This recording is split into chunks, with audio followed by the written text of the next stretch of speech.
pas évident avoir son anniversaire lors de confinement. Vous étiez nombreux à avoir votre anniversaire en mars, en avril et peut-être maintenant en novembre. Et vous étiez peut-être seul à souffler votre bougie et c'est pas drôle. Donc n'oublions pas ces anniversaires au moment du confinement. Comme cet anniversaire auquel nous voulons penser aujourd'hui, un anniversaire de 500 ans quand même.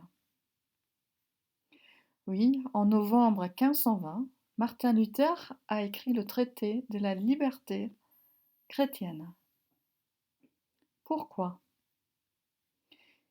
Tout le monde sait, en 1517, il a affiché les 95 thèses où il a développé tout son mécontentement contre certains abus, malfonctionnements au sein de l'Église. Il voulait en faire une discussion à Wittenberg. Mais grâce à l'imprimerie, ces thèses étaient envoyées un peu partout dans le pays, même plus loin, et arrivent même jusqu'au pape qui se demande qu'est-ce que fait cette moine, ce professeur à Wittenberg. Et comme il voit que les choses ne s'arrangent pas, en 1520, le pape envoie une bulle contre les erreurs de Martin Luther et de ses disciples. Il demande alors à Martin Luther à s'exprimer, à s'expliquer, à revenir sur les erreurs.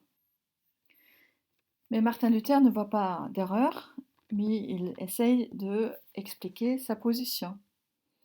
Il écrit alors un traité qu'il appelle von der Freiheit eines Christenmenschen, de la liberté chrétienne, qu'il envoie d'abord à un maire près de chez lui, à Zwickau en Saxe, un maire qu'il veut soutenir dans le travail de la réforme. Mais à cette même époque, le pape a envoyé un nonce, un envoyé du papal, à Martin Luther pour discuter avec lui. Et cet envoyé du pape va discuter avec Martin Luther, va voir la copie de ce document, et il va dire, mais avec ça, peut-être, il pourra convaincre le pape. Et donc Martin Luther s'assoit encore une fois, traduit son traité, cette fois-ci en latin, et l'envoie au pape Léon X pour expliquer sa position, sa pensée. Mais on connaît déjà la fin, le pape ne va pas reconnaître cette position. Mais c'est quand même intéressant pour nous parce que ce traité a bien donné une base pour le protestantisme et pour la pensée protestante. Qu'est-ce que la liberté pour les chrétiens? Et d'ailleurs, cette question n'a pas perdu d'actualité et c'est pourquoi on va dédier le culte aujourd'hui à cette question.